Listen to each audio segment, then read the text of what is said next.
Okay, Team 383, it is September 1st. I call September fall.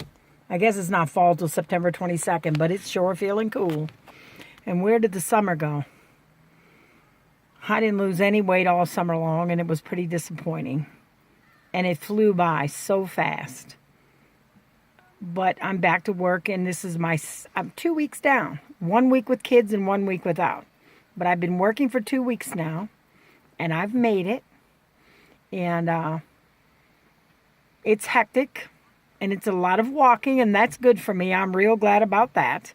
My feet hurt by the end of the day. I'm not glad about that. I have a good pair of shoes, but they don't fit me right. I got some Skechers Go Walks, but I need to get a wider pair, and I'm going to order them and break down and just get them because I can't work 8 hours a day with my feet. They don't hurt in the morning, but by the end of the day they do because your feet swell when you're overweight, And so they start getting too tight and they're not very comfortable. Plus, I'm carrying around more weight than most people, and that's not too easy on your feet, so you got to get good shoes.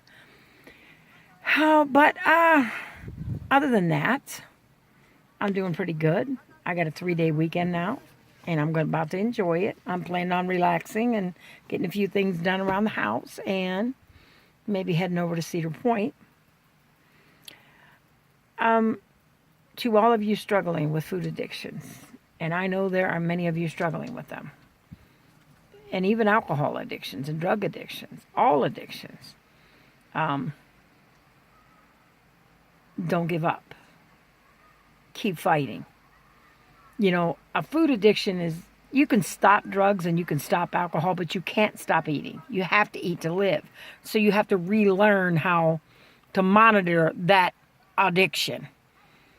And I hate to use the word addiction because it makes it sound like you're a victim and really you're in control. You really are in control. You don't feel like you are, but you can take control of it because I've done it before. But what was I going to say?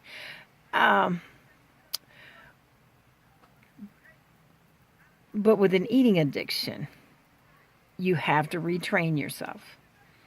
And that's not easy. I have a friend who I go out to eat with her.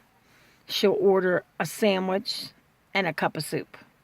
And she'll eat half the sandwich and half the bowl of soup and say, I'm so stuffed. I can't eat anymore. And I'm thinking, where are these people? What is wrong? I mean, how in the world do people get full on a half a sandwich and a half a cup of soup? I wasn't born like that. My whole family were overeaters, almost gluttonous. My mom was skinny. She was not overweight, but she'd fight you for the last piece of pie. Don't take her to an all-you-can-eat buffet or you'll be embarrassed because she's going to eat until she feels sick. I mean, she would be embarrassing. I wouldn't do it. She would embarrass me, and I am an overeater.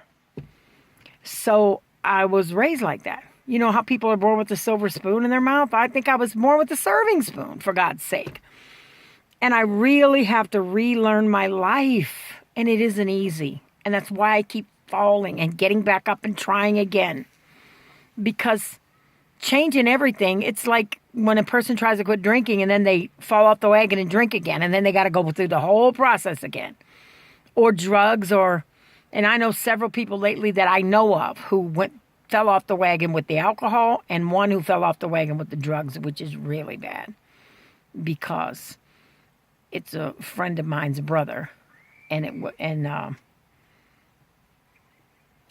not talking about marijuana. I'm talking about some bad stuff, and he was off of it and clean and fell back into it. So there's a lot of people going through pain. I mean, overeating doesn't seem like it's not as bad. But it's really killing you slower if you keep putting more in than you're burning. And you put all that on your body. And you carry it around. You're more likely to have a heart attack, a stroke, all of those things. And I know all these things. And just like the drug addict, just like the alcoholic knows it isn't good for them. They know they need to quit. And they know what they need to do. They know they should go to AAs. They know they should go to drug and alcohol counseling. They know they know, and they keep falling. I don't want to keep doing this. So this is my spiel for September 1st. I didn't even get on the scale because I don't want to know. And that's the truth. I don't want to get bound to the doggone scale. Because if I lose, I feel good. And if I don't lose, I don't feel good. And if I gain, I feel horrible. And I don't want to be bound to a number. I want to just get healthy. And you know what I say all the time. Whatever you do, let's get healthy. And that is more important than anything. So that's my spiel for September 1st. This is Bonnie Layhew. And whatever you do, let's get healthy.